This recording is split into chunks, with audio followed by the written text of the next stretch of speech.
Good evening. Quite often, so next week is our last class, and quite often we meet for a little bit longer on the last day, but it often also gets confusing.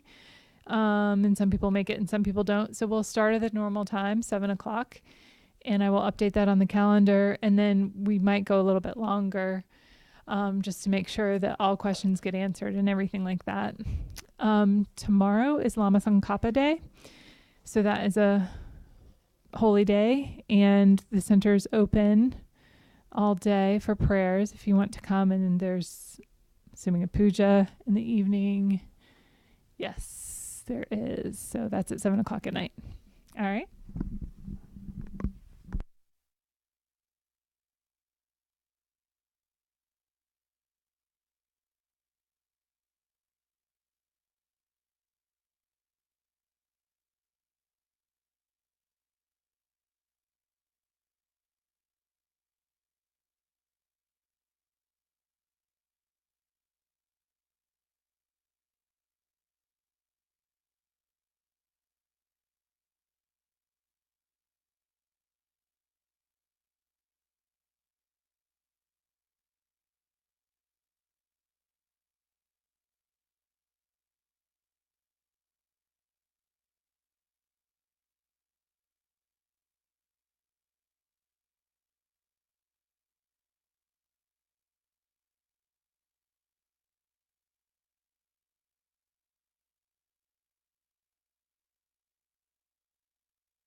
No?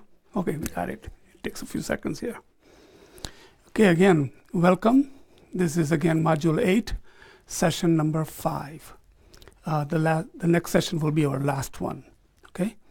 So, with that said, we're going to do a little, let's do motivation.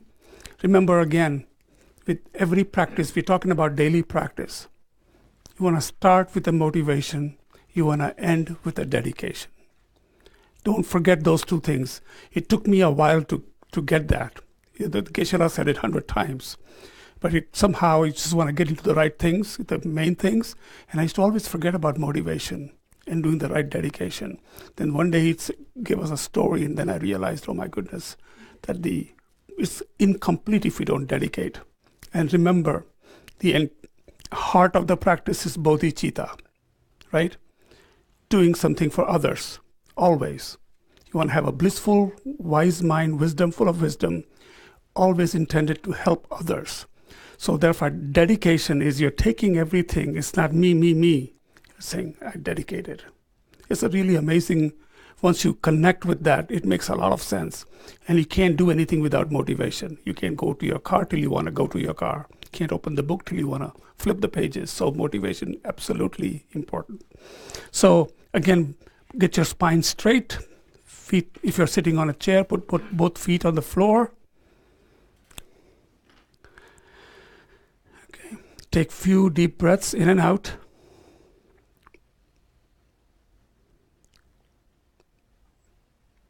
Breathe very naturally, in a very relaxed way.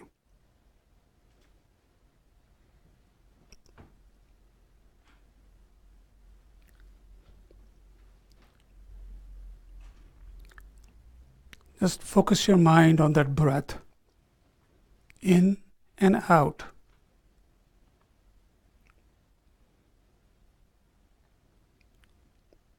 If you have other thoughts that come to your mind, observe them and let them pass. Bring your mind back to your breath.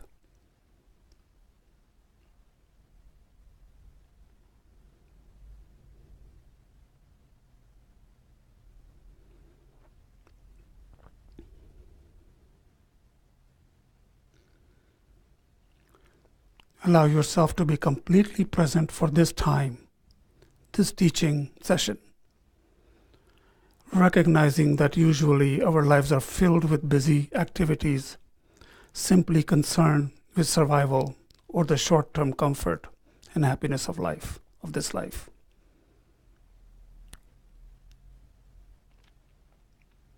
Think of 24 hours, usually a third of that time is spent working, a third of that time is spent sleeping, and the remaining time is usually spent doing things like shopping for supplies, food, clothing, preparing, eating or cleaning up the food, washing, or various other busy activities, social engagements, movies, magazines.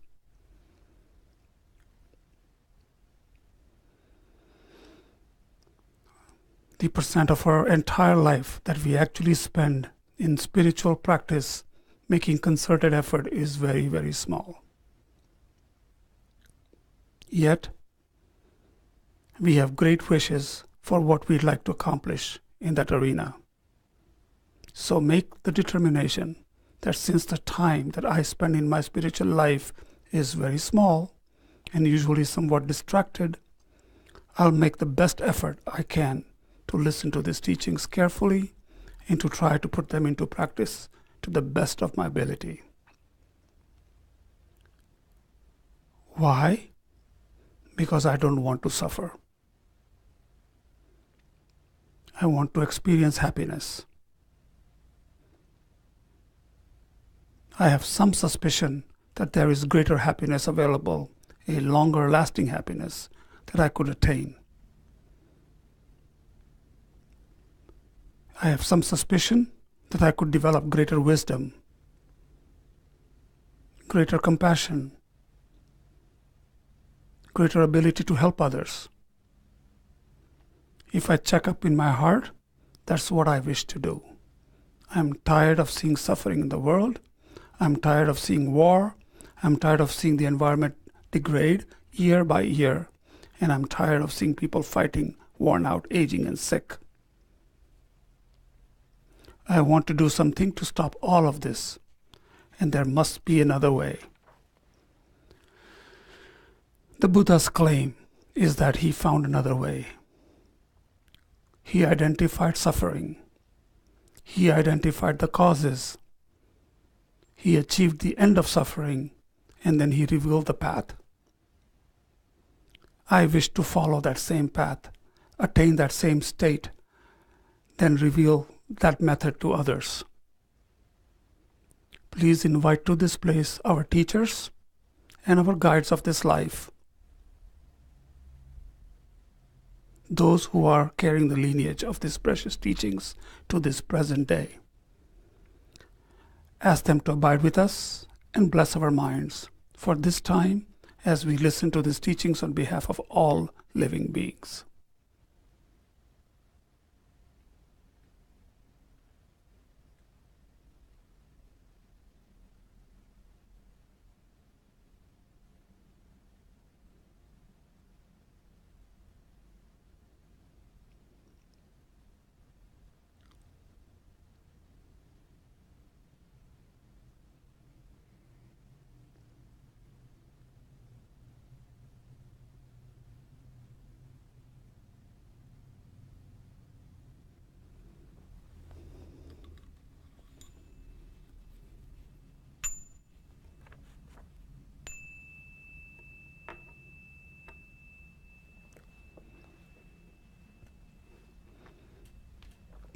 Thank you.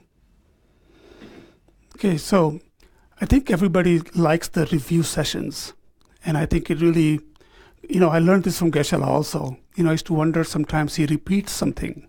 And it's amazing every time he repeated something more clicked in. And I think I like the fact that since this is more about establishing daily practice, people are looking for structure, I hope. You're looking for what should I do? So it's always good to review. What did we start with? Where are we?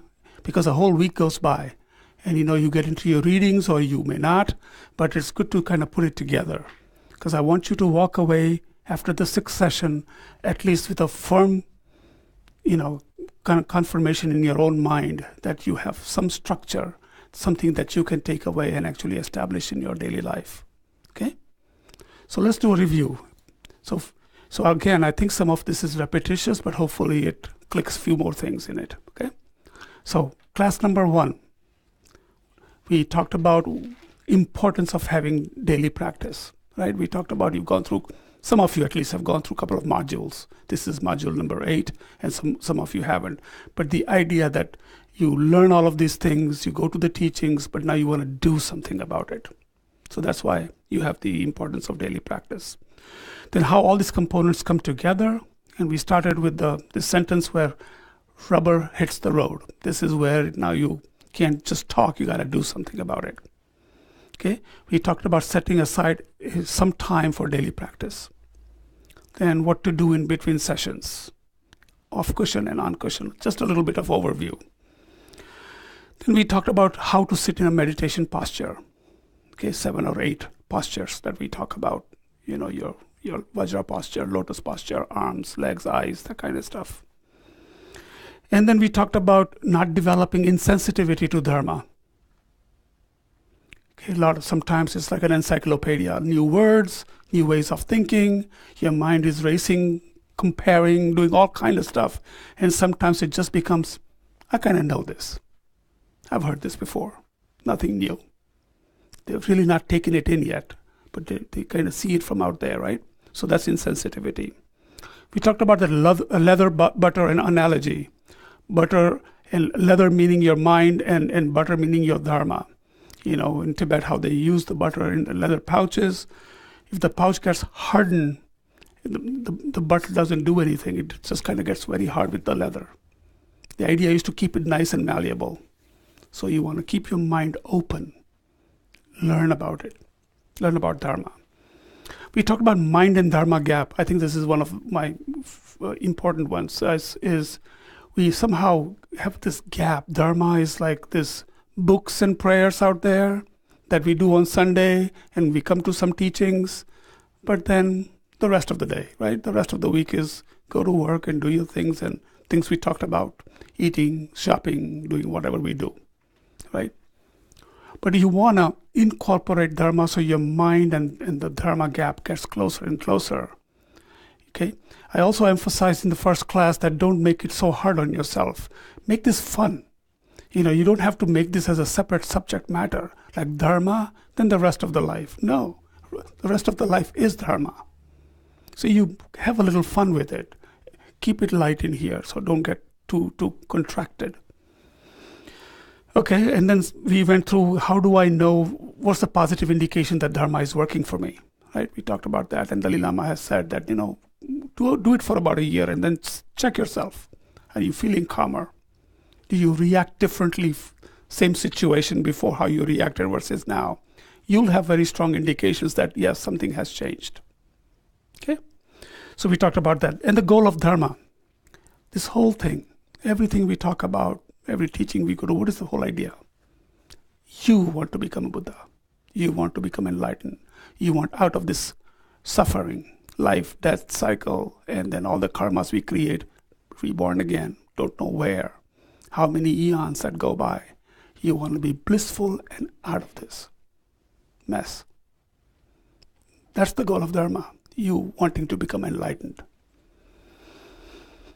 Okay. We talked about precious human rebirth, that many people are born, so human rebirth itself is very precious, but we call it precious. Why? Because your previous selves worked very hard, that you're listening to dharma. Now you've made a connection, so you know what to do next. There are many people right now have no clue, can't even hear the word enlightenment, let alone dharma. Okay, so that's important. We went to a donut analogy. We talked about how this is my money, this is the donut I bought, and I'm going to eat it and enjoy it. We never think about how many people work to get that donut in a finished product, in the way it looks. You know, the farmers that worked on it, and the people who bought it, and the people who made it, and people who present it. So think about how other people are helping you in many ways that you may not realize. Our lives right now are very self-centric, right? It's me, and I do it for me, and I really don't care what you think about, you know. That's how we think.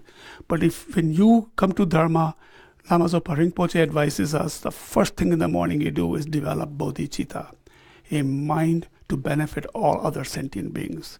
It's a difficult concept given how we live. It's not easy to develop that. So we talked about starting slow, starting with yourself. Be kind to yourself, maybe to your next to kin or your parents, and then slowly and steadily you will see that it expands.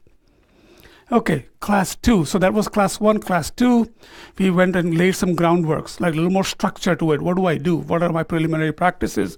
And we talked about 6 preparatory practices.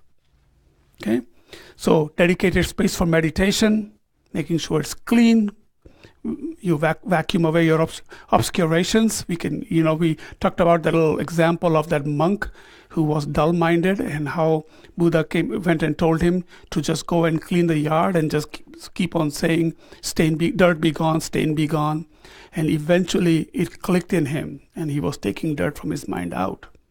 And he became quite famous and actually became set as an abbot. So set up the altar. I think you have a pretty good understanding of setting up the altar. It does not have to be elaborate, but there is a little structure to it. You want your Dharma books on your left, your image, or your merit field, we call it. We'll talk about that a little bit later. Of your practice in the center. If you don't have to go buying expensive statues. You can even put your teacher's image there. Okay? And on the right-hand side, stupa. And then it gets a little more complex. If you have a lot of beautiful teachings and stuff, it can go all around. Okay, just like you see it here. Okay, and we talked about water bowls and all that kind of stuff. So you want to make sure that you have some space. Remember, the altar is what? A sanctuary that you want to go to. A place where you want to go from your humdrum life, go and say, this is where I'm going to develop my mind, make my mind happy. So it should be pleasant to you, simple and pleasant. Okay. Another thing, when you offer, make sure you multiply, you expand. Don't be limited to, I'm offering you this bowl. Think of you're offering the whole world. What's stopping your mind? Think huge. Offer big. Okay. You always want to do 3 prostrations. So first one was dedicated space. Second one was obtain all of these things honestly, arrange them beautifully. Number 3, sitting in meditation posture, generate mind of refuge and bodhicitta. Refuge is going in refuge. If you take umbrella, you're taking refuge from the rain, right? You're going in umbrella. You're going into refuge of Dharma, the Buddha, Dharma, and Sangha, the 3 jewels, we call it triple gem. And develop the mind of bodhicitta, this altruistic mind that you want to benefit everybody. Whatever you do, you want to benefit everybody. Just kind of practice that. And once you do that and you sit down with your 7 meditation posture, you invoke the merit field. In other words, you kind of bring your mind, bring the Buddha in your presence, like you're now prepared. You're ready to open the book. You prepare. Invoke your teachers. Think about the teachers if you have any. At least let them come to the front. Visualize them. Like they're talking to you or they're sitting there in the merit field. That's how you want to invoke the merit field. You can start with Shakyamuni Buddha. And I keep on saying this. And again, remember your teachers are like the rays of the sun. If Buddha is your sun, then the rays of the sun are your teachers.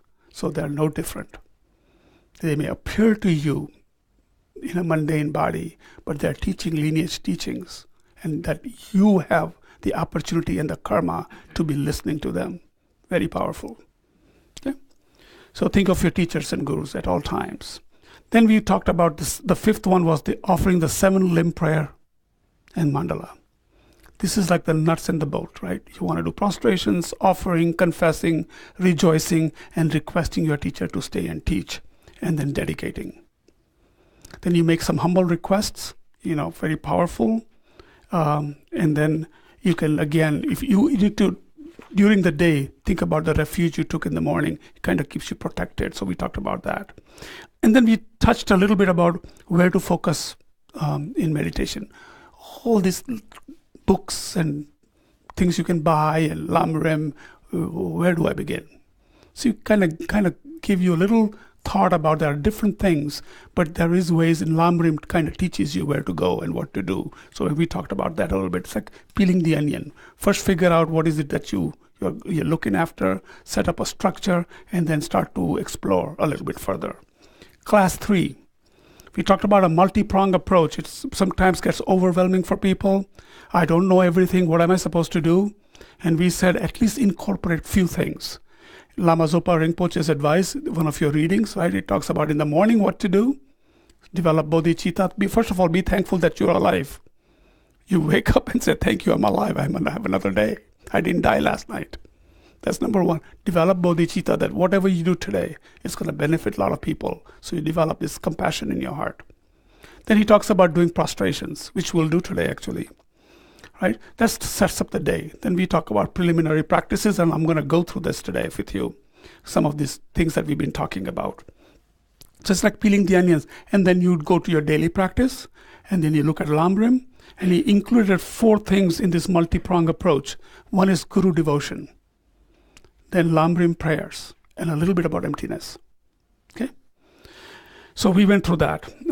What meditations to do in what order, and for most of the class we said start with the Lamrim, start with the first, there's 3 scopes in it, the lower scope, the middle scope, and the higher scope.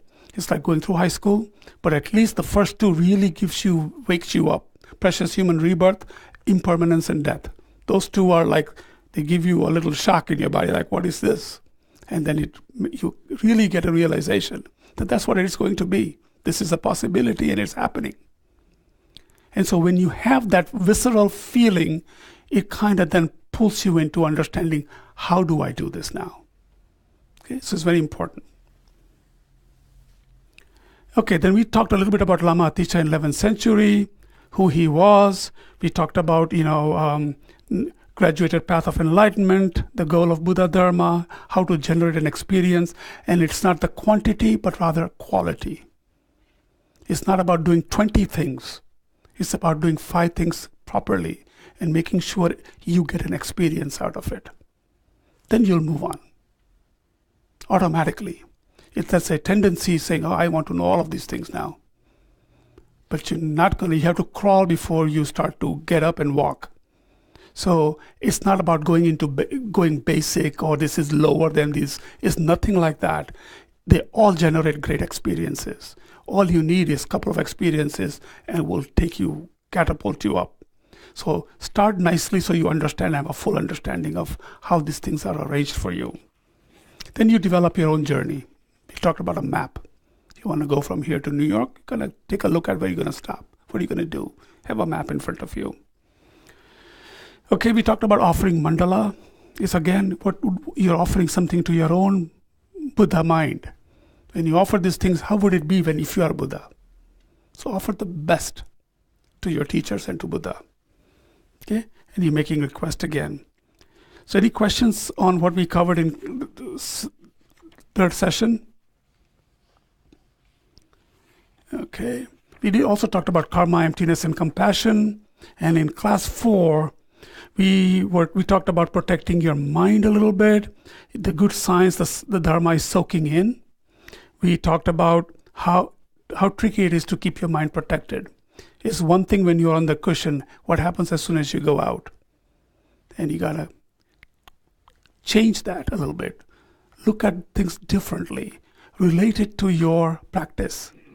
If you go to a grocery store and you see somebody in a wheelchair, think how precious human rebirth you have, that you are not in that position. Think in those terms. So in other words, you are just enhancing your practice. So you see it with a different glasses.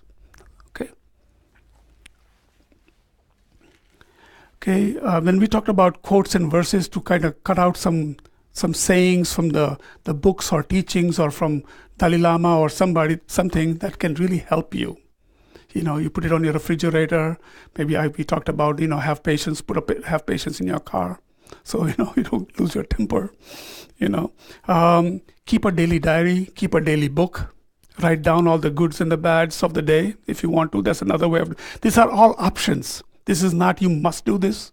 There's no such thing there. This is all different people have a different experience and they need different ways. If you have a habit of writing every night something, This will be a great practice. For people who don't write, you don't want to do that. You may want to just have some cutouts or a picture or a poster somewhere that reminds you every time you look at it.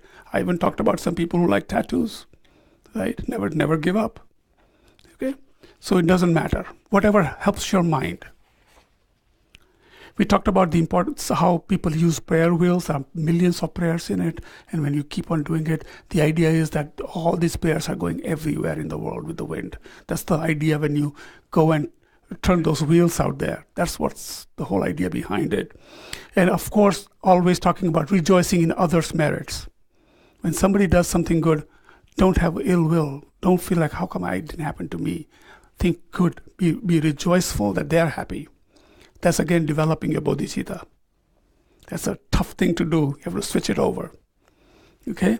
And we talked about a little bit about walking meditation, and we're going to do this after this. We're going to do a little bit of walking meditation.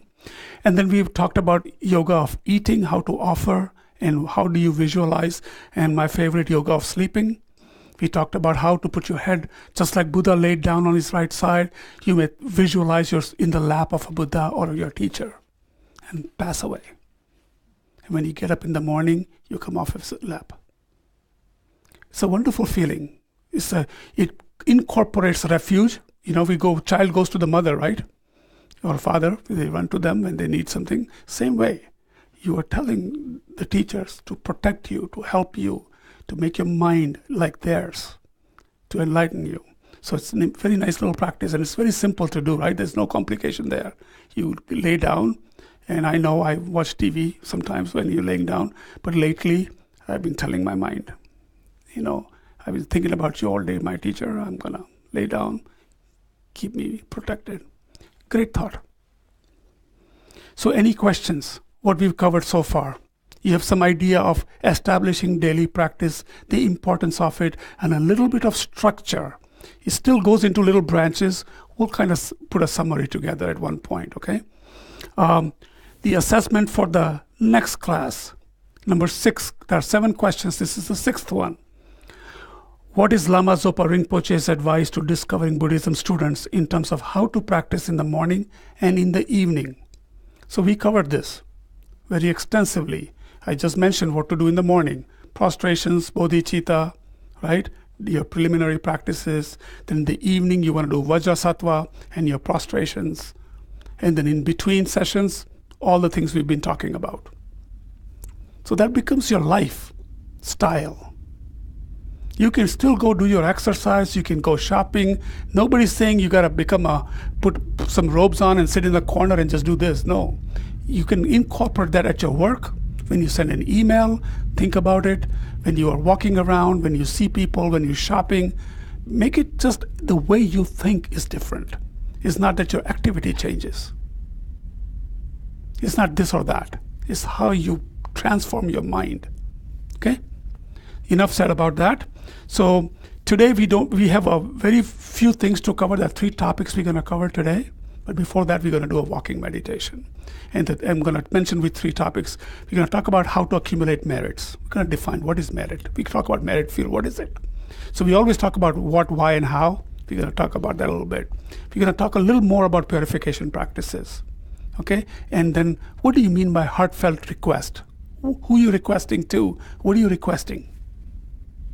Okay? These are little questions because we all say these things, but want to question it a little bit. So those are the 3 things we're going to cover. And then last half an hour, we're going to do the 35 prostrations to the Buddhas, confession Buddhas. Okay? And I'm going to give you some little background on it. We're going to explain you what it is. And I will right up the front tell you, you do not have to prostrate. You can sit and just listen to it, bow down in your mind. But those who can, it's very helpful. It's great for exercise. It opens up your chakras. And what does that even mean? Why are we doing it? We're going to go through that. So you get a little understanding of it. What is it? And why 35? Okay? So any questions? What are we going to do? Okay, so for next 10, maybe 12 minutes, before you do the walking meditation, let me explain you what you're going to do. First, think about where you're going to walk. So get yourself in an organized place. Somebody wants to walk here, or 2 people or 3 people. Somebody wants to walk here. Somebody wants to go. But kind of prepare in your mind where you're going to go so that your mind is not preoccupied with hitting the table or the chair or the bookshelf. You kind of know that it's pretty clear. Then what you're going to do is you're going to walk deliberately very slow. You're going to walk very, very slow, okay? So it's not about how you pace. It's just natural but very slow. And what I want you to think when you're walking, first 1 or 2 times you're going to be a little uncomfortable because your mind still wants to go, I'm making sure I don't want to run into somebody. So your mind is somewhere else still. Bring it in. And I want you to start thinking, look around at anything you want to and everything you want to, and see the impermanence in all of those things. Nothing is permanent. So great experience. Look at yourself. Are you permanent? Think about it. Is this cushion permanent? How did this cushion come to be a cushion? We called it a cushion. Piece of cloth, piece of sponge. Somebody made it. Where does the sponge come from? You can think about causes and conditions, but mostly look at the walls, look at the floor, look at these things, look at the statues, whatever, and I want you to just kind of contemplate, is this permanent? Is anything permanent? And that's where you want to go and eventually bring that mind to yourself. Am I permanent? Always there, or am I changing every single moment? From birth to you die, are we remaining the same? So it gives you a little taste of a couple of things. Physically, you're mindful, but then you're using your mind as you walk around. And it's a great segue to your thinking when you're out there sometimes. See how you think about things. You see the trees changing colors, you see cars going by, people changing, seasons change, all of these things, how things are, how they appear to you. So can we do that? I'm going to say it is 7:32 right now. Let's make it till 7:40. Okay? 32, that doesn't give you a lot of 10 minutes. So let's make it at least 7:45. Come back at 7:45, find yourself a place and sincerely walk slowly. First, gauge where you're going to walk. And this is all I want you to do, is think about everything that you see and see if you see something solid, concrete in it. I'd like to hear from you later. So, please.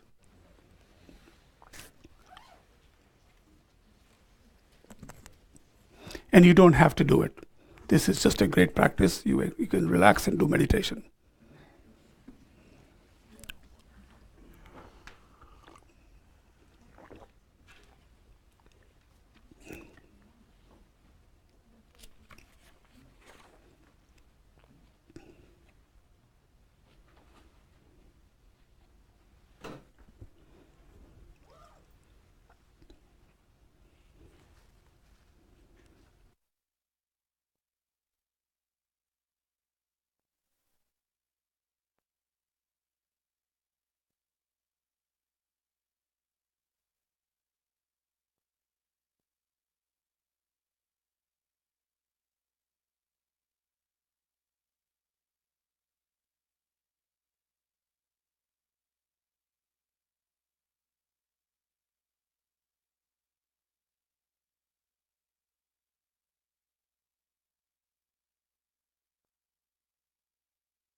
Okay.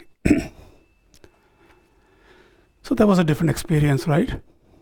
It's amazing how time slows down when you're walking and when you're mindful. So it gives you a good taste of, when you're doing your daily activities, you can still keep your mind in your daily activities, but you can see it a little differently. How things exist, how things come to being, how lucky you are that you have this life to even enjoy that. Okay? So it gives you good, and it's a great affirmation on how things really exist. We give these concrete labels and names and branding and all this, right? Our whole environment is full of that, right? But this gives you a perspective, and please do.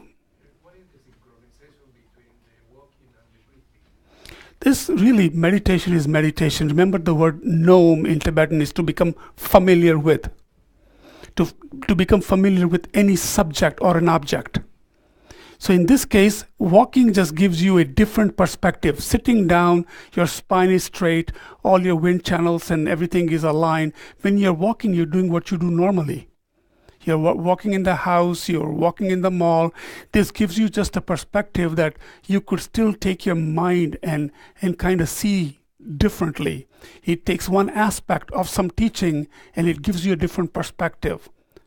So it's just another way of practicing. There is no right and wrong way that you must sit down to meditate. Not necessarily true. It's a prescribed method because it keeps your spine straight, your wind channels right. So it's an effective way of doing it, and plus you're not moving around to be distracted. But this tells you live in the regular world, you do your daily activities, you're walking around, you're driving, but your mind can actually look at some of these things from a different way. So that's the whole experience. And again, the subject was more important to me, more than walking, is, you're being mindful and you're thinking about how things exist. That was the whole idea. Okay? Cool? All right. So I'm going to move through. There's only 3 points to cover today. I'm going to go through them fairly quickly. So at 8 o'clock or so, we can do actually our 35 prostrations. Okay? So again, just to bring to your mind, what is it that we are really doing here? Oh, I said some question. Sorry, I didn't say something wrong. So what is the purpose of what we are doing in this module? Establishing daily practice. Why? We are changing our minds. We are changing our minds. And it's just the way we see things. Remember, eons and eons of dirt that's been built up in our minds. How we think, how we look at things, and you wonder why things are not. Why do you have anxiety? Why do we have stress? Why are you feeling uncomfortable all the time? Has many reasons to it, But the idea that if you can get yourself in a happier place and ultimately become enlightened, to be out of this cycle, that's the whole point. Okay, this module is not meant to be very academic. It is really to give you a taste. It is still very serious. This is not a 7-year program, but it gives you very detailed look at how you want to structure your mind. Okay, so gives us a good, and the whole idea is it assumes that you will integrate this deeply in your life. Okay, and also it provides a structure or base. So when you go to the next level of teaching of bodhicitta and emptiness and the integrated practice, which is the 14th module, I believe, last one, this gives you fundamental base. You've established the home, now you can start to decorate it and put your additions on. Okay, then you can accept it a little bit better because you have fundamentals down. You're not lost. You have this very basic ideas in place. So that's the whole purpose of this. A little bit of quick history, we are called Kadampa lineage. Our name of the center is Kadampa. So what does Kadampa stand for? Anybody know? So, Ka means words, holy words. And Dham is, words, like Buddha's words, and Dham means holy. So it's all about the lineage of holy words. Lama Atisha started Kadampa lineage, and Lama Tsongkhapa brought that tradition over to us. So we are lineage of Kadampas. So they are very well known for getting instructions how they were, and then presenting them. Okay, so again, it all culminates into practice. They were so pragmatic about how they taught, what the Buddha said, what are the teachings, and they want to bring it to you in a certain way so that you can take it in your life. Okay, there are 4 schools, lineage schools. Okay, we are Gelugpa. Anybody knows what are the 3 others? Kagyu, Nyingma, and Sakya. All good, okay? Everything is good. We just happen to be in that lineage. They're very strong in study, and they say that the Gelugs, that what we are, they have yellow hat on them. They call them yellow hat ones. Were known for instructions and teachings, but kind of weak in practice. That's what used to be the word out there. But people have very different experience. If you come under Lama Zopa Rinpoche, Lama Yeshe, or Geshe-la, it's all about practice.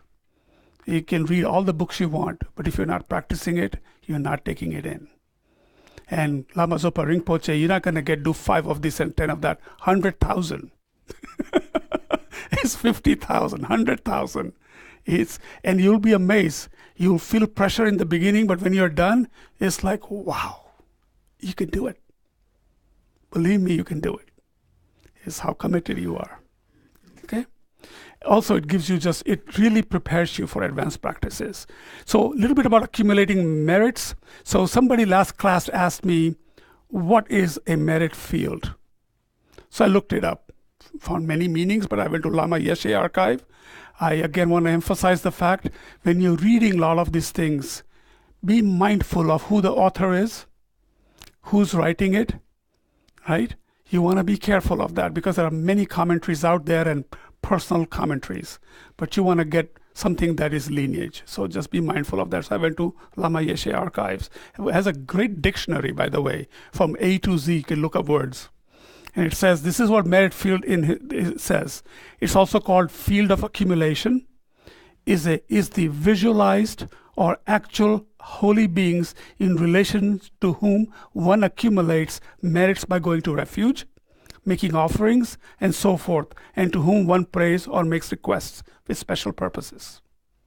So when you are doing a practice like we did Sakyamuni Buddha as our merit field, so that is your merit field. You visualize Sakyamuni Buddha, you visualize your teachers, that becomes your merit field. Then if you are doing a practice of Vajrasattva, you see the Vajrasattva, mother and father, that creates a merit field. So whatever you're praying to, that's a merit field. Okay? A little clear? And this is from Lama Yeshe. So then let's define one word. What is a merit? We use this all the time, creating merits, accumulating credits, merits. What is a merit? So again, I went to this Lama Yeshe's archive. It is a beneficial and a protective force which accumulates as a result of good deeds, acts, and thoughts. It brings good and agreeable results, determines the quality of next life, and contributes to person's growth towards enlightenment. That's why I keep on bringing the bank balance. This is the real bank balance. When you take this precious human rebirth, you gave up a whole bunch of merits to be here. So you want to continue to build it so your next existence is in a better place.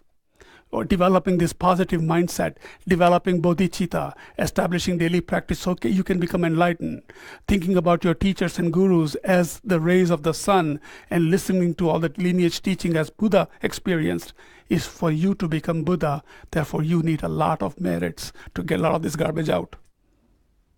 So protective, very protective. I've also heard it said that it's almost like a positive habit. Right.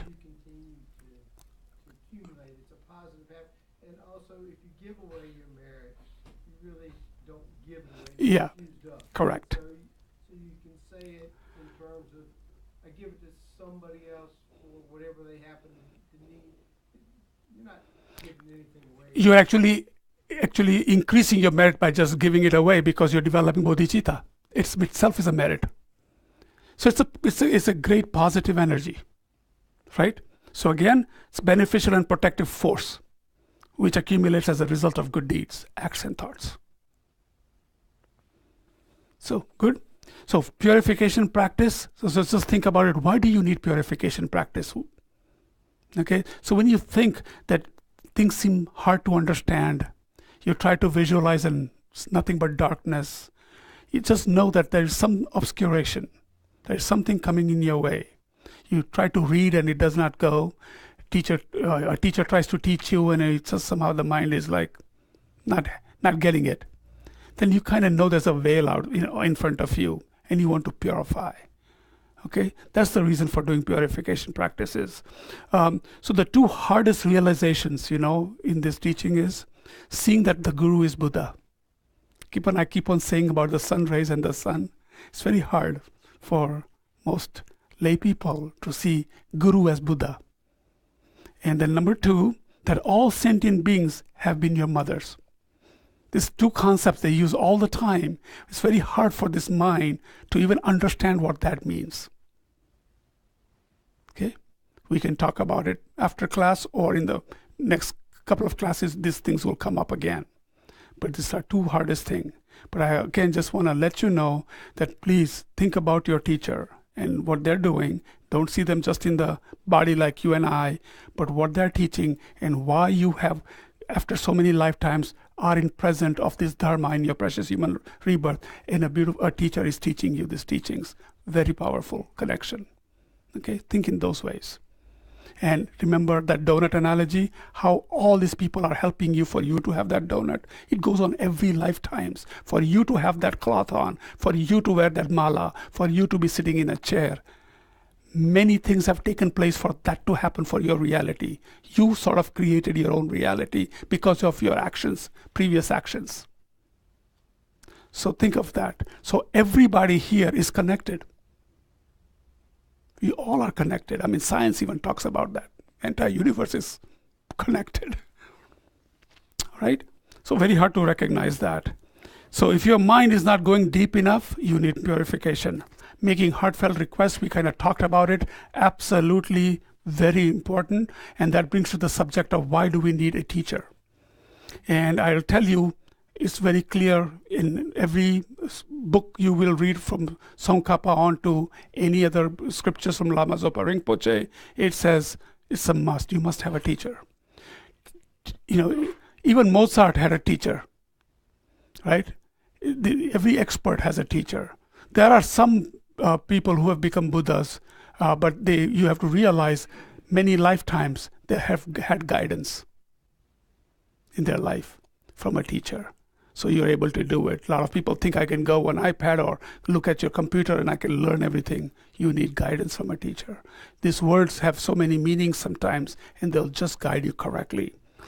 They can be your friend. They'll put you on the right track. They're always trying to help you. So think of that. Okay? And that's why Lama Zopa Rinpoche suggests that you do Guru Yoga as part of your practice. If you also look at Lamrim, Guru Yoga is very important. And there are paragraphs that you can do, absolutely important. Yoga means union.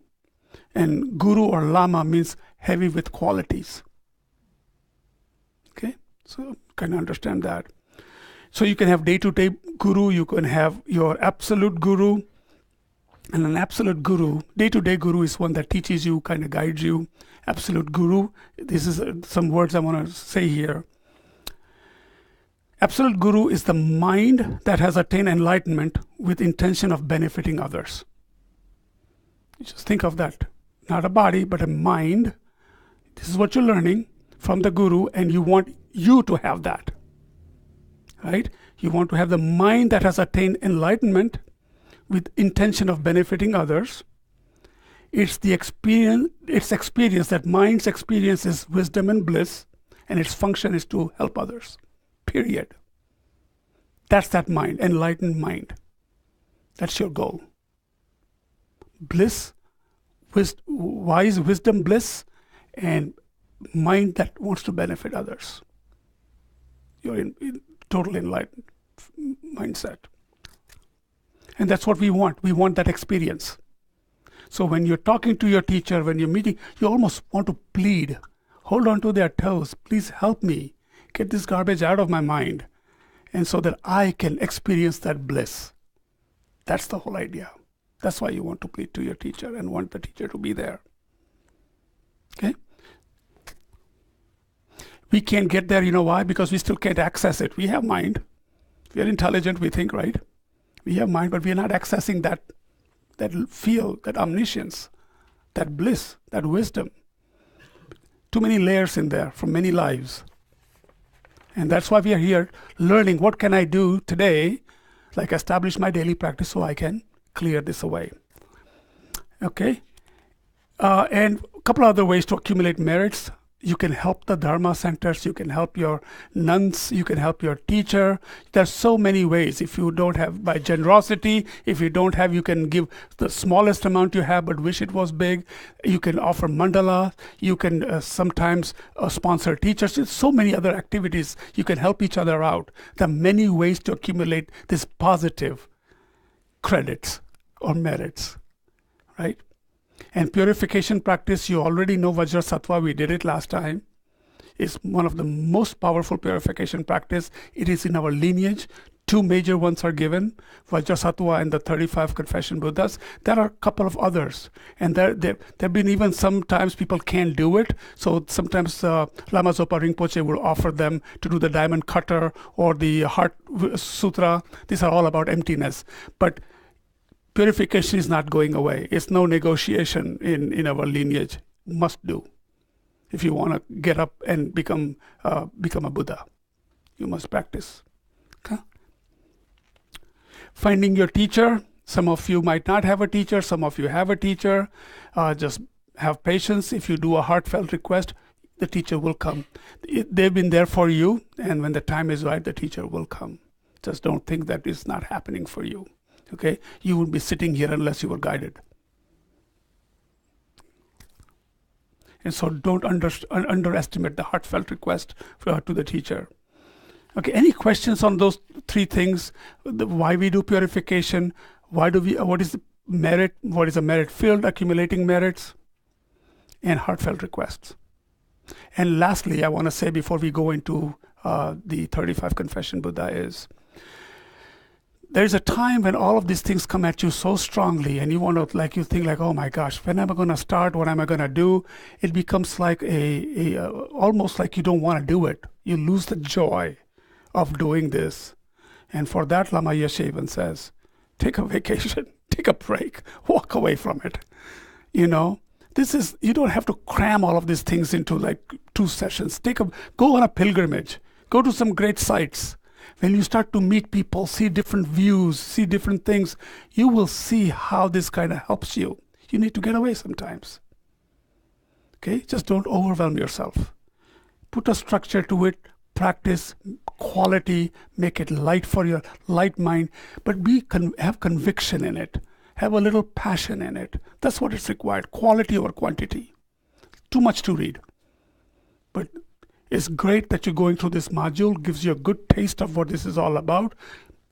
You'll have a structure, and you will see that as you grow, different realizations will happen. That's when it really gets what I call very tasty. Okay? Any questions? So, we're going to do some prostrations, but before we do, I realized when I was learning this, I had all kind of questions. First of all, I see, so this is the practice here, 35 Confession Buddhas. You see this tanka with rows and rows of Buddhas sitting there. So my initial questions was what 35? I thought there was this one Buddha. Why 35 of them? They have different colors. And then I see a whole bunch of things coming out of this center Buddha. And what is all that stuff? So let me just give you some basic understanding of what this is. And I took this from Thupten Chodron's 35 Confession Buddha. So I'm going to read first paragraph so you get a little basic understanding of it. So Lama Zopa Rinpoche says that the main Buddha, the primordial Buddha, and what you have is there are 5 types of Buddhas. And what they are, each of these 5 types represent a different aspect of the enlightenment. It's a different aspect of the enlightenment. Enlightenment is just one, but there are different aspects of that, and they are linked to different aggregates: form, feelings, discrimination, and all of these things, which you don't need to worry. But just know that it is an enlightenment, and there's different aspects to it. That's what they represent. Then they've given names to them. Okay, so you will see each one has a different color. And there's a family. One aspect is called Akshobhya, and he's blue in color. One is called Vairochana, this is white in color. Then you see Ratnasambhava, he's yellow in color. You see Amogadishi, that is like green in color, and Amitabha, which is red in color. Okay, when you're praying, sometimes they also visualize them in a mandala. Vairochana in the center, Ratnasambhava, Amogadishi, and the west side is Amitabha and Akshobhya. They also visualize that. For you not to get confused, just know that there are 5 aspects of the enlightened mind. That's all you need to know. So and then each one of them have certain aspects. These were all Buddhas who had said that when somebody does confession to them or praise to them, they will take care of all your obscuration. And there's a lot of commentary. And I would suggest to you, if you are seriously considering doing this, which is suggested by Lama Zopa Rinpoche, that you invest in this little book and Preliminary Practice of Prostration. It tells you in the back all what you want to know. It tells you how to visualize, what it means. Absolutely beautiful. Okay. For those who just want to do it first, okay. Second thing you're going to find is, I want you to know, Lama Zopa Rinpoche says if you can, you should bow down to each of those Buddhas 35 times, right? So minimum. That's what he says. But not everybody can do it. And the way he does it, you'll be lucky if you can get 10 of them, 10 prostrations done, because he goes very fast. Okay, so it's not necessary for right now. In your own practice, I find myself listening to a tape. I have it on my iPad. I put it up and it goes 3 times. It allows me to do a great prostration. Then another 3 times, another prostration. It works for me. Some people like it for everyone. Some people take it even longer. We're going to go through the prostrations quickly today. But before we do that, I want you to open your Volume 1 to page, I think it's 39.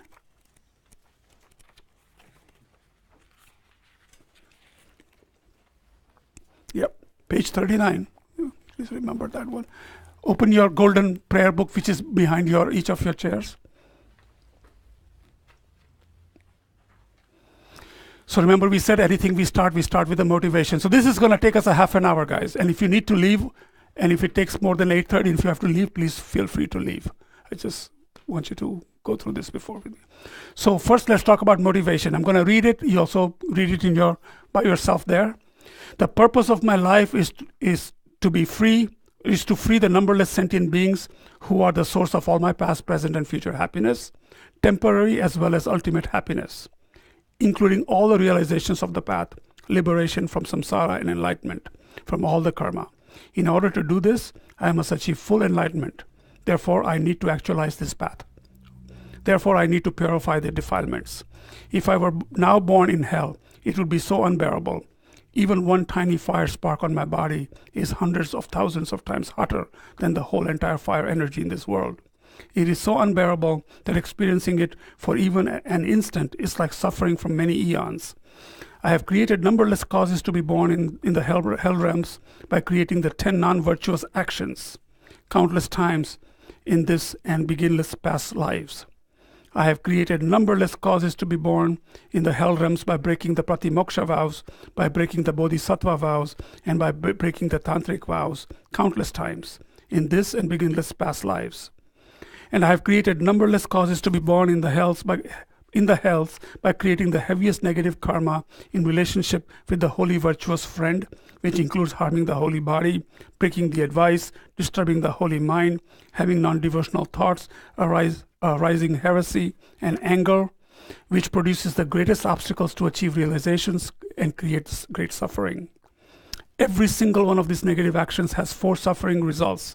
The ripening result, a rebirth in a that means a rebirth in a lower realms. The possessed result, the type of environment I'm born into when again a human being. The result similar to the cause in my experience, and the worst one of the result similar to the cause of my actions, which means that again and again I'm driven to create the same negative actions in the future, and so again and again I have to experience the 4 suffering results. In this way, samsara has no end. Not only that, but my karma increases, so from even the smallest negative action can come a huge suffering results. And karma is definite to be experienced, so every negative action I have created will definitely bring its result, no matter how long it takes, until it's purified. So from one negative karma, I have to experience the result over and over again for so many hundreds of lifetimes. Understanding this, how can I stand to live life without purifying myself and getting rid of these negative karmas, just as I would try to get rid of a deadly poison in my body? Not only that, but I'm going to die, and the death can come even today, any moment.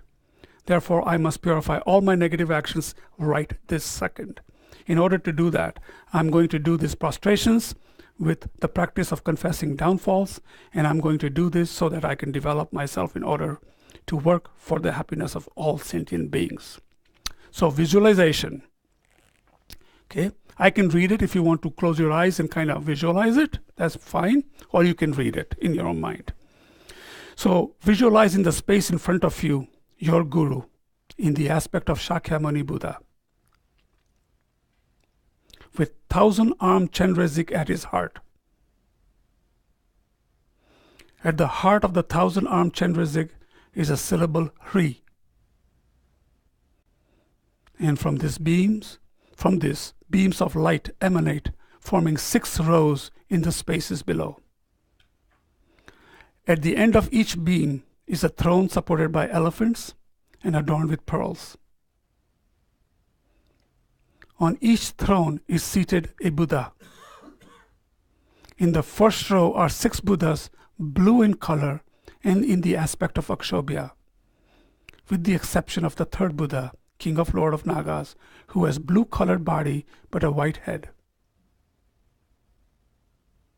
In the second row, there are 7 Buddhas, white in color and in the aspect of Vairochana. In the third row are 7 Buddhas, yellow in color in the aspect of Ratnasambhava. In the fourth row are 7 Buddhas, red in color and in the aspect of Amitabha. In the fifth row, there are 7 Buddhas, green in color and in the aspect of Amoghadishi. These are 35 confession Buddhas. Each one is in the posture of that particular type of Buddha or Dhyani Buddha. In the final row are the medicine Buddhas. Think that each one of these Buddhas is the embodiment of all 3 times, 10 directions of Buddha, Dharma and Sangha, and all statues, stupas and all scriptures. Think they embody all holy objects whose essence is the Guru. Have complete faith that each one of has the power to purify all negative karmas and imprints accumulated since beginningless time. Now imagine that you emanate numberless bodies. That as you prostrate, all these bodies prostrate along with you from all directions, covering every atom of this earth. So now we'll recite the increasing mantras, refuge, and then we'll do confession. So you want to start? So guys, before we do it, you may stand up and bow down. You can do full prostration, half prostration. If you can't do it, do as much as you can. And if you don't feel like doing prostrations, you may sit and just bow down. But think of go ahead. I was just going to say 2 seconds. We have at least 2 new people that have probably gotten into prostration. Okay, who? How did back? Okay, so I'll have to take these headphones off. Yeah. Or I can Yeah. When you're doing a prostration, remember one thing: you're paying homage to the teachings, you're showing respect to the teachers, right? and it humbles your pride. This is not about bowing down to somebody. This is not that the ego mind that says, oh, I don't bow to anybody. That's not the idea here. It is a very humble homage to all the teachers, and look what you're learning, and you want to purify yourself. So that's why you prostrate. If you're not able to prostrate, you can prostrate in your mind. Okay? So we'd start.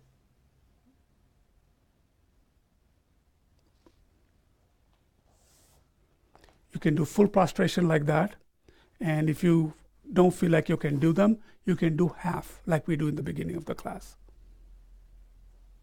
That's a half prostration. Okay? For those just that want to sit and do it, you can do the 3 and just bow down. Body, speech, and mind, I bow. Body, speech, and mind, I bow to this Buddha. Body, speech, and mind, I bow to that Buddha, like that. Okay? And what you're doing is you'll see, once you understand it, and I also, before we start, I want you to know, some people are going to say, how do you remember these?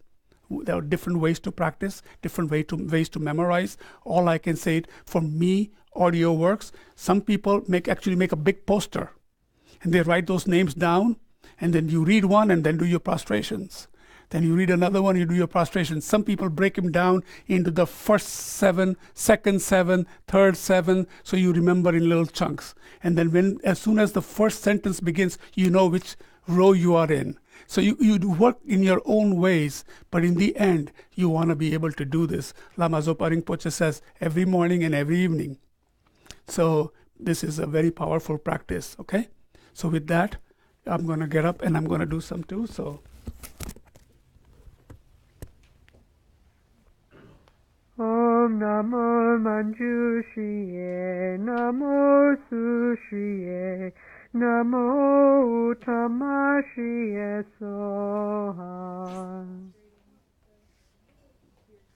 Om Namo Manjushriye, Namo Sushriye, Namo Uttamashriye Soha.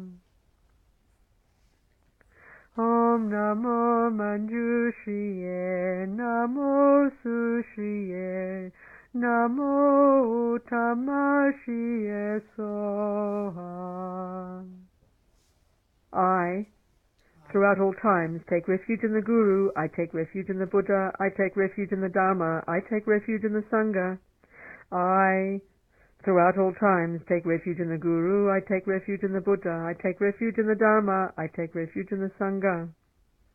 I, throughout all times, take refuge in the Guru, I take refuge in the Buddha, I take refuge in the Dharma, I take refuge in the Sangha. To the founder, Bhagawan, Tathagata, Arahant, perfectly completed Buddha, glorious conqueror, Shakyamuni Buddha. To the founder, Bhagawan, Tathagata, Arahant, perfectly completed Buddha, glorious conqueror, Shakyamuni Buddha. To the founder, Bhagawan, Tathagata, Arahant, perfectly completed Buddha, glorious conqueror, Shakyamuni Buddha, I prostrate. To the Tathagata, thoroughly destroying with Vajra essence, to the Tathagata, thoroughly destroying with Vajra essence, to the Tathagata, thoroughly destroying with Vajra essence, I prostrate. To Tathagata, radiant jewel, to Tathagata, radiant jewel, to Tathagata, radiant jewel, I prostrate. To Tathagata, King, Lord of the Nagas, to Tathagata, King, Lord of the Nagas, to Tathagata, King, Lord of the Nagas, I prostrate. To Tathagata, army of heroes, to Tathagata, army of heroes, to Tathagata, army of heroes, I prostrate. To Tathagata, delighted hero, to Tathagata, delighted hero, to Tathagata, delighted hero, I prostrate. To Tathagata, jewel fire, to Tathagata, jewel fire, to Tathagata, jewel fire, I prostrate. To Tathagata, jewel moonlight, to Tathagata, jewel moonlight, to Tathagata, jewel moonlight, I prostrate. To Tathagata, meaningful to see, to Tathagata, meaningful to see, to Tathagata, meaningful to see, I prostrate. To Tathagata, jewel moon, to Tathagata, jewel moon, to Tathagata, jewel moon, I prostrate. To Tathagata, stainless one, to Tathagata, stainless one, to Tathagata, stainless one, I prostrate. To Tathagata, bestowed with courage, to Tathagata, bestowed with courage, to Tathagata, bestowed with courage, I prostrate. To Tathagata, pure one, to Tathagata, pure one, to Tathagata, pure one, I prostrate. To Tathagata, bestowed with purity, to Tathagata, bestowed with purity, to Tathagata, bestowed with purity, I prostrate. To Tathagata water god, to Tathagata water god, to Tathagata water god, I prostrate. To Tathagata deity of the water god, to Tathagata deity of the water god, to Tathagata deity of the water god, I prostrate. To Tathagata glorious goodness, to Tathagata glorious goodness, to Tathagata glorious goodness, I prostrate. To Tathagata glorious sandalwood, to Tathagata glorious sandalwood, to Tathagata glorious sandalwood, I prostrate. To Tathagata infinite splendor, to Tathagata infinite splendor, to Tathagata infinite splendor, I prostrate. To Tathagata glorious light, to Tathagata glorious light, to Tathagata glorious light, I prostrate. To Tathagata sorrowless glory, to Tathagata sorrowless glory, to Tathagata sorrowless glory, I prostrate. To Tathagata son of non-craving, to Tathagata son of non-craving, to Tathagata son of non-craving, I prostrate. To Tathagata glorious flower, to Tathagata glorious flower, to Tathagata glorious flower, I prostrate. To Tathagata pure light rays clearly knowing by play, to Tathagata pure light rays clearly knowing by play, to Tathagata pure light rays clearly knowing by play, I prostrate. To Tathagata lotus light rays clearly knowing by play, to Tathagata lotus light rays clearly knowing by play, to Tathagata lotus light rays clearly knowing by play, I prostrate. To Tathagata glorious wealth, to Tathagata glorious wealth, to Tathagata glorious wealth, I prostrate. To Tathagata glorious mindfulness, to Tathagata glorious mindfulness, to Tathagata glorious mindfulness, I prostrate. To Tathagata glorious name widely renowned, to Tathagata glorious name widely renowned, to Tathagata glorious name widely renowned, I prostrate. To Tathagata king holding the victory banner of foremost power, to Tathagata king holding the victory banner of foremost power, to Tathagata king holding the victory banner of foremost power, I prostrate. To Tathagata glorious one totally subduing, to Tathagata glorious one totally subduing, to Tathagata glorious one totally subduing, I prostrate. To Tathagata utterly victorious in battle, to Tathagata utterly victorious in battle, to Tathagata utterly victorious in battle, I prostrate. To Tathagata glorious transcendence through subduing, to Tathagata glorious transcendence through subduing, to Tathagata glorious transcendence through subduing, I prostrate. To Tathagata glorious manifestations illuminating all, to Tathagata glorious manifestations illuminating all, to Tathagata glorious manifestations illuminating all, I prostrate. To Tathagata all subduing jewel lotus, to Tathagata all subduing jewel lotus, to Tathagata all subduing jewel lotus, I prostrate. To Tathagata Arhat perfectly completed Buddha, king of the Lord of mountains, firmly seated on jewel and lotus. To Tathagata Arhat perfectly completed Buddha, king of the Lord of mountains, firmly seated on jewel and lotus. To Tathagata Arhat perfectly completed Buddha, king of the Lord of mountains, firmly seated on jewel and lotus, I prostrate. To Bhagawan Tathagata Arhat perfectly completed Buddha, renowned, glorious king of excellent signs, I prostrate. To Bhagawan Tathagata Arhat perfectly completed Buddha, king of melodious sound, brilliant radiance of skill, adorned with jewels, moon and lotus, I prostrate.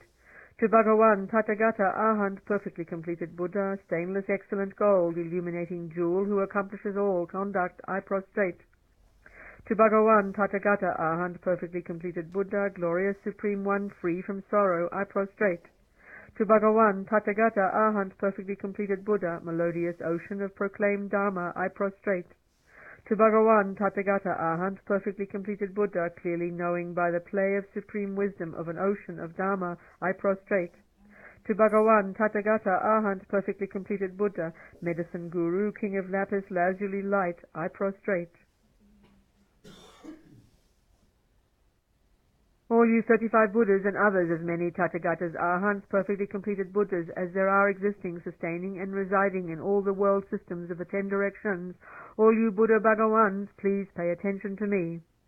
In this life and in all the states of rebirth in which I have circled in samsara throughout beginningless lives, whatever negative actions I have created, made others create, or rejoiced in the creation of, whatever possessions of stupas, possessions of the Sangha, or possessions of the Sangha of the 10 directions that I have appropriated, made others appropriate, or rejoiced in the appropriation of, whichever among the 5 actions of immediate retribution I have done, caused to be done, or rejoiced in the doing of, whichever paths of the 10 non-virtuous actions I have engaged in, caused others to engage in, or rejoiced in the engaging in, Whatever I have created, being obscured by these karmas, causes me and sentient beings to be born in the hell realms, in the animal realm, and in the preta realm, in irreligious countries as barbarians or as long-life gods, with imperfect faculties, holding wrong views, or not being pleased with Buddha's descent. In the presence of the Buddha Bhagawans, who are transcendental wisdom, who are eyes, who are witnesses, who are valid, and who see with omniscient consciousness, I am admitting and confessing all these negativities. I will not conceal them nor hide them, and from now on in the future I will abstain and refrain from committing them again. O Buddha Bhagawans, please pay attention to me.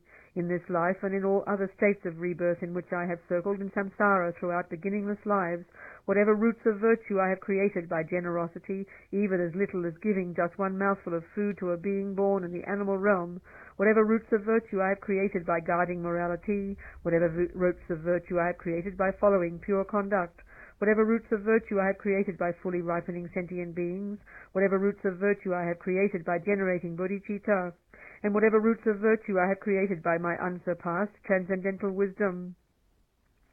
All these assembled and gathered, combined together, I fully dedicate to the unsurpassed, the unexcelled, that higher than the high, that superior to the superior. Thus I completely dedicate to the highest, perfectly complete enlightenment. Just as the previous Buddha Bhagawans have fully dedicated, just as the future Buddha Bhagawans will fully dedicate, and just as the presently abiding Buddha Bhagawans are fully dedicating, like that I too dedicate fully. I confess all negativities individually. I rejoice in all the merits. I urge and implore all Buddhas to grant my request. May I receive the highest, most sublime, transcendental wisdom. To the conquerors, the best of humans, those who are living in the present time, those who have lived in the past, and those who will likewise come, to all those who have qualities as vast as an infinite ocean, with hands folded, I approach for refuge.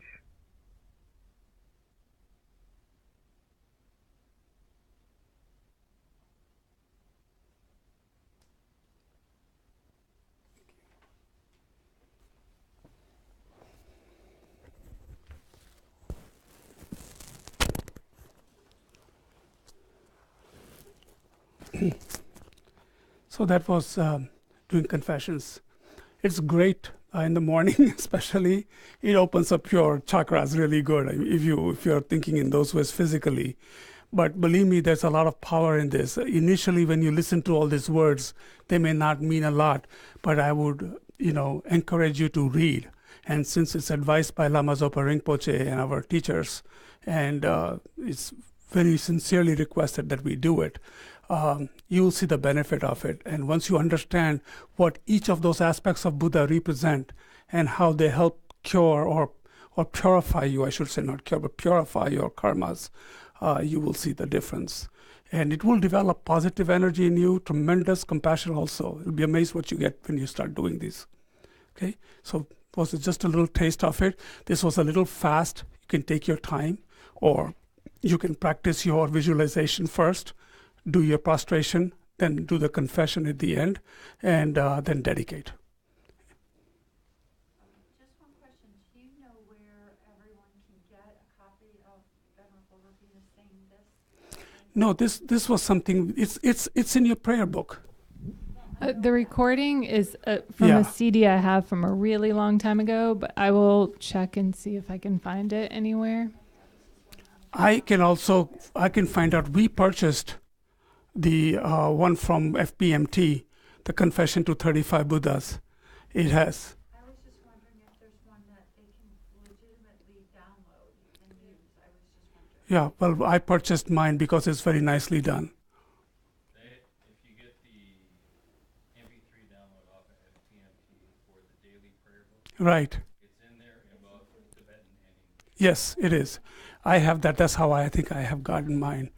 And it's very nicely done, and it's sung by Australian nun, very nicely done, very nicely paced.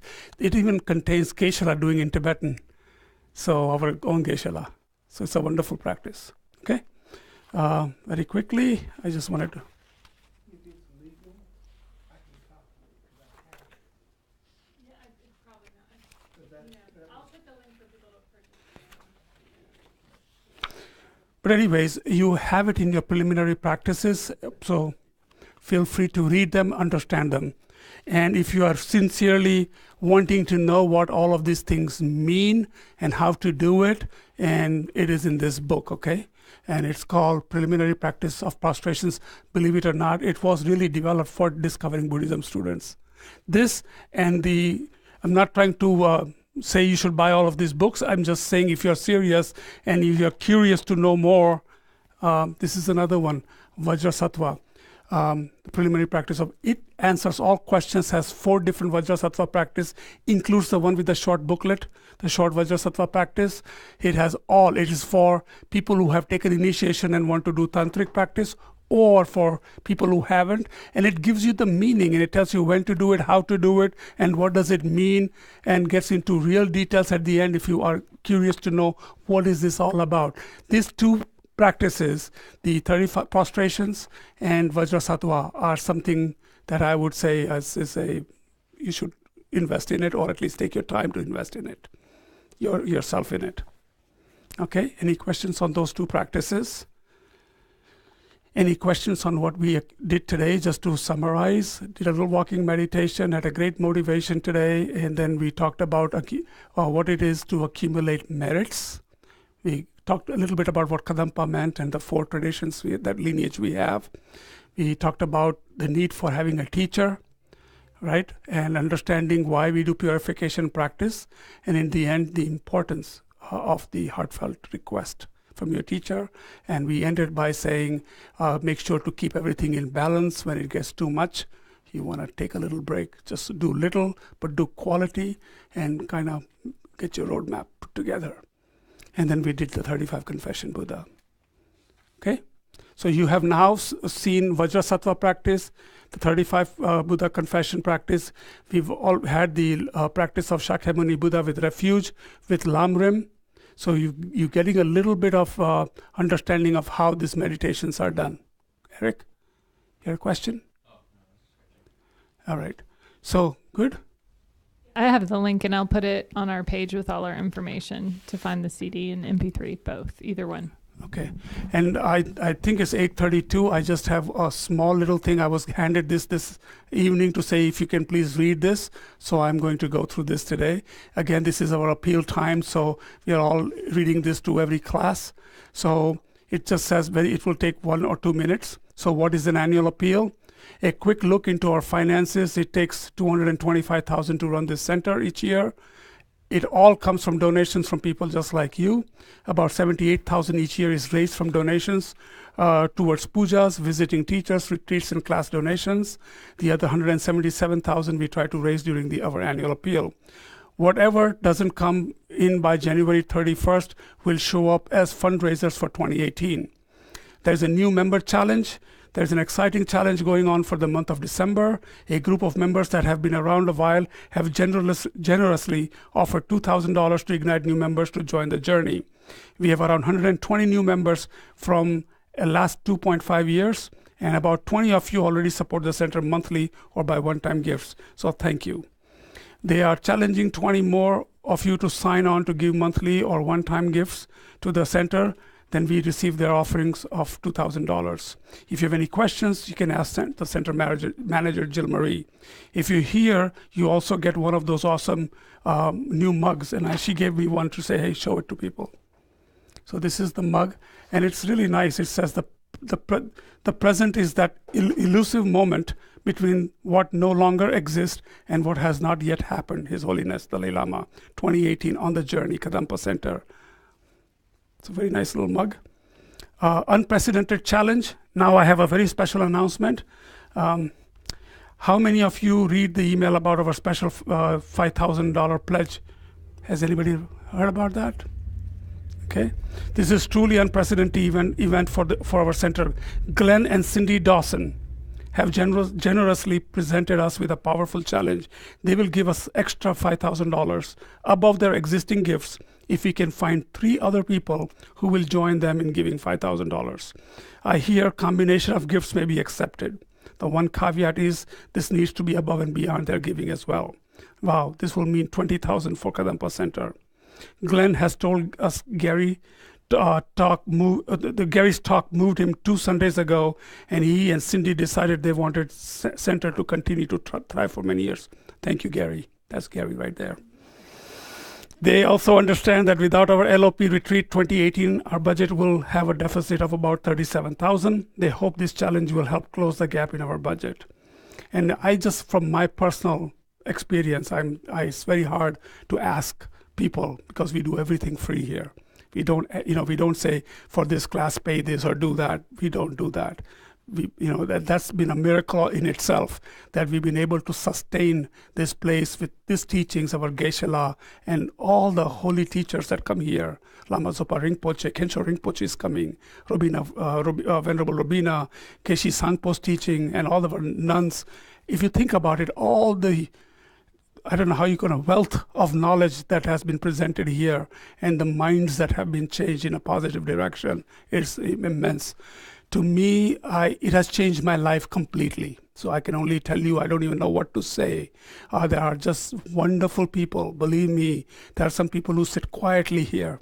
They don't say a word, but tremendous wealth of knowledge, just wonderful human beings. And they impact many, many people. And I just wish from my heart this Kadampa Center continues to just flourish, grow, so we can get Dalai Lama to come here and we have more teachers to come here, and it just becomes bigger and better and we can continue to teach. So again, thank you for everybody's time. Anybody has any other things? Patty, would you like to say a word?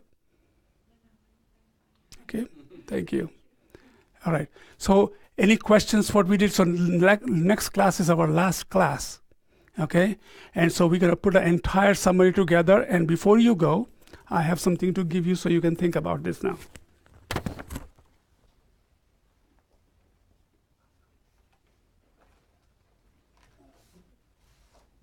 Gary was very kind to make copies for everyone, so if you want to pass this around to everyone, and I'll just tell you briefly what this is. We have some more here.